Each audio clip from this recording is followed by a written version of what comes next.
Unleash the power of knowledge and connect with the heartbeat of the African diaspora. Download our African Diaspora News Channel app now on Google Play and Apple App Store. Stay informed with authentic and diverse perspectives, breaking news, and cultural insights. Immerse yourself in a community that celebrates unity, resilience, and progress. Experience the vibrancy of the diaspora at your fingertips. Don't miss out. Empower your perspective today. Search African Diaspora News Channel and join the conversation.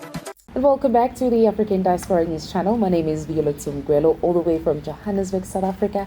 Let's talk about South Africans. And have they increasingly called for the return of stolen artifacts and minerals, in particular the diamonds, that the Cullinan diamond, a massive jammed mine in South Africa and prominently featured in the British crown jewel. Yeah, I mean, we've asked for it a year ago and we're still asking for it. And my question is, and if you remember in my previous videos, I had said, I feel like all the Westerners need to bring back everything that has been stolen or taken from us. Now the question is, was this diamond stolen or did they buy it? Let's listen. So however the silence or lack of action by African leaders form this, it reveals the prioritization of diplomatic relations over justice, leaving many Africans feeling betrayed. I also feel like I am betrayed by this one. So the importance of returning stolen minerals and goods. Let's get there. Number one, restoring the historical justice that was stolen, the artifacts and minerals that symbolize centuries of exploitation and oppression. Now, returning them would acknowledge the harm caused by colonial powers and begin to address the historical injustices, fostering healing and reconciliation. But they still don't get it. They don't get it. They don't want to apologize. They don't want to bring back anything. So now, point two. So many stolen goods that also hold significant culture, from spirituality and also values. Now, if anyone is looking at this, you'll say this will strengthen their identity and educate the future generations about their history. Point three, it will be also the help of the economic restitution.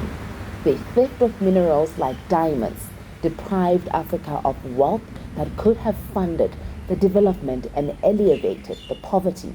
So now, the return of such goods would also symbolize a step toward economic restitution and compensation for stolen resources. And that's why they today are able to say, Africa is hungry, let's fund them with food.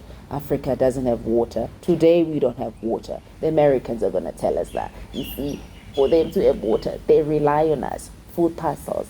Bring back our minerals so we can start taking care of ourselves. Do you think that we can do that as Africans? Because I feel like a lot of people say, okay, so what if we bring it back?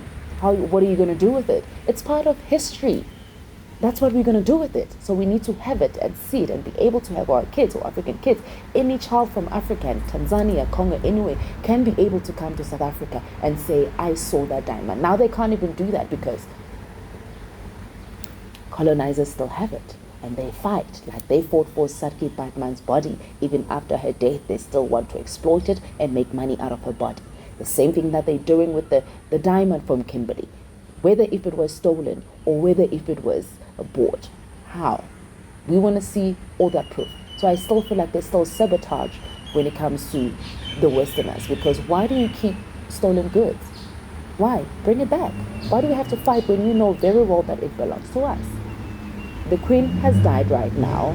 I feel like this is the perfect time when they could have brought back the diamond back to South Africa so we can teach our kids. So number 5 will be the last point that I'm going to share, is also empowering the African nations, which means returning stolen goods reinforces African sovereignty and the dignity, which is also, and will also empower the nations to reclaim ownership of their narratives, the resources, and global standings.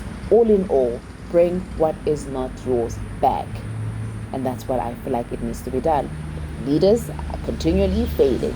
Unfortunately, all our African leaders shy away from forcefully demanding the return of stolen artifacts and minerals due to political and economic ties. Oh no, we don't want to break economic ties. Our colonial powers, this. That means you're prioritizing the diplomatic relations instead of advocating for justice. This is what many leaders aim to do But friendly relations come first with the Westerners and prioritizing these aid agreements before the interests of their people.